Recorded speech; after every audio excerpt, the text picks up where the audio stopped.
14ஆம் வசனத்துல பாருங்க, எல்லாவற்றையும் அவன் செலவழித்த பின்பு அந்த தேசத்திலே கொடிய பஞ்சம் உண்டாயிற்று. அப்பொழுது அவன் குறைவுபட தொடங்கினான். நல்லா கவனிங்க, குறைவுபட தொடங்கினான். அவன் வாழ்க்கையில் ஏதோ ஒரு சைன் அவனுக்கு தெரியுது.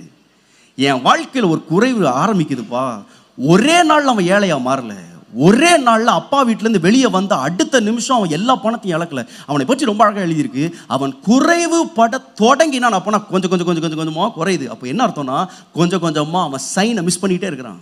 அவனுடைய வாழ்க்கையில் குறைவுபட தொடங்கும்போது, நான் சொன்னது போல் பேங்க் பேலன்ஸில் கொஞ்சம் கொஞ்சமாக காசு குறையும் பார்த்தீங்களா, திடீர்னு அப்படியே குறைஞ்சிக்கிட்டே வரும்பொழுது நம்மளுக்கு நல்லா தெரியும் காசு குறைஞ்சிக்கிட்டே இருக்குன்னா இது ஒன்று என்னதான் என்னுடைய வாழ்க்கையில் ஒரு அடையாளம். என் கிட்ட இருக்கிற காசு குறையுது அப்படின்றதுக்கு ஒரு அடையாளம். ஆனால் இந்த பையனுடைய வாழ்க்கையில் இவன் குறைவுபட தொடங்குகிறான் என்கின்ற அடையாளங்கள் அவனுக்கு வந்து கொண்டே இருக்கு. நல்லா தெரியும், அப்பா வீட்டிலேருந்து கிளம்பும் போது இருந்த காசு இப்போ என்கிட்ட இல்லை, என் காசு வளரலை, இந்த காசுனால நான் ஆசீர்வதிக்கப்படலை, இந்த பணம் நான் அப்பா வீட்டிலேருந்து கிளம்பும் போது எடுத்துகிட்டு வந்த பணம் கொஞ்சம் கொஞ்சமாக குறைஞ்சிக்கிட்டே இருக்கு, நான் குறைவுபட தொடங்குகிறேன் என்று என் வாழ்க்கையில் பல முறை எச்சரிக்கப்பட்ட பொழுது கூட அவனோட வாழ்க்கையில் என்ன பண்ணலன்னு சொன்னால், நான் குறைவுபட தொடங்குறேன்னு ஆவியானவர் என்கிட்ட பேசுகிறாரு. என் வாழ்க்கையில் உள்ள சமாதானம் குறையுது, எங்கள் வீட்டில் ஏதோ ஒரு காரியம் நடந்துக்கிட்டே இருக்குது, சம்திங் இஸ் ஹேப்பனிங், என் வாழ்க்கையில் இந்த அடையாளங்கள் தோன்றிக்கிட்டே இருக்குது அப்படின்னு சொல்லிட்டு அவன் என்ன பண்ணலன்னா அப்பா வீட்டுக்கு திரும்பல. அந்த அடையாளங்கள் மிஸ் பண்ணான். அவனுடைய வாழ்க்கையில் தேவன் கொடுத்த எத்தனையோ அறிகுறிகள், நான் சொன்னது போல ஒரே நாள் அவன் ஏழை ஆகல. ஆனால் அவன் குறைவுபட தொடங்கினான். கொஞ்சம் கொஞ்சமாக குறையுது பாருங்களேன். அவன் என்ன சொல்லியிருந்தான், சே நான் கிளம்புனதோடு இப்போ நான் என்னுடைய வாழ்க்கையில் ஏதோ ஒன்று குறைஞ்சிருக்கு, என் வாழ்க்கை ரட்சிப்பின் சந்தோஷம் குறைஞ்சிருக்கேன், நான் அப்பா வீட்டுக்கு திரும்பணும்னு சொல்லிட்டு திரும்பாமல் அவன் என்ன பண்ணான்னா, அவனுடைய அந்த அத்தனை அறிகுறிகளையும் அவன் மிஸ் பண்ணான். அத்தனை சயின்ஸையும் புறம்பே தள்ளிட்டு அவன் கடைசி அவன் எந்த இடத்துக்கு போனானா, அவன் பன்றி மேய்க்கிற இடத்திற்கு போவதற்கான முக்கியமான காரணம் என்ன, தேவன் அவனுடைய வாழ்க்கையில கொண்டு வந்த சில அறிகுறிகளை அவன் மிஸ் பண்ணான்.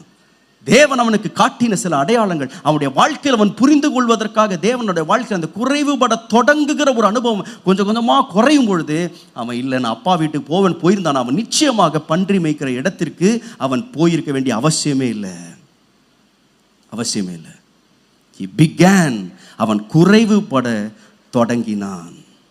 நான் சொன்னது போல ஒரே நாளில் ஏழை ஆகலைங்க, குறைவுபட தொடங்கினான். நான் ஒரு காரியத்தை உங்களுக்கு இன்றைக்கு பேச விரும்புகிறேன். Sin is a process, it's not a product.